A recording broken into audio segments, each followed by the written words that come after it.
અરે હું સુરતથી આવીને એના 7 દિવસ થઈ ગયા, પણ આ વરસાદ હજી રૂકવાનું નામ નથી લેતો અને મને તો આવે છે પૂરેપૂરો કંટાળો. પણ અમારા આ શેઠને કાંઈ ઉપાધિ નહીં. જુઓ કેવા માંડવીને ગોળ ખાય, એને તો જલસા છે જલસા.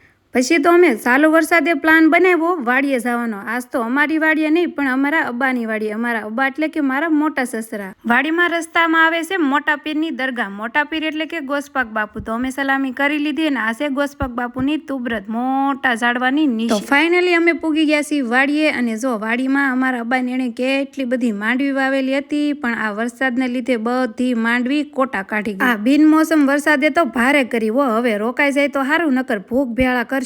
અને આજ તો વાડી હાલે છે ડુંગળી સોંપવાનું કામ. આ વરસાદના લીધે બધી ડુંગળી બહાર ડોકા કાઢે. મેં તો લાગે છે કાળમાં જન્મ લીધો હશે. જો ગમે ત્યાં ખાવાનું જ ગોતતી હોય. પછી તો અમારા માએ મેલી દીધો દેશી ચૂલા ઉપર સા. કહે છે કે હો બાપા, હવે તમારા પગ ગારાવાળા ધોઈ નાખો અને આવી જાવ ગરમા ગરમ સા પીવા. મેં પણ શોખી ના પાડી, મારે સા નથી પીવો, મારે તો પપૈયા ખાવા પપૈયા. પછી તો અમે પપૈયા ઉપર બાકાજીકી બોલાવી દીધી. પછી તો ડાયવોની જેમ માથે ભાતનું તગારું લઈ લીધું. કીધું કે હાલો હવે ઘેરે જ આવી ઘેરે. પણ આ તો ખાલી દેખાવો કરવાનો હોય. હું તો બેહી ગઈ ગાડીમાં.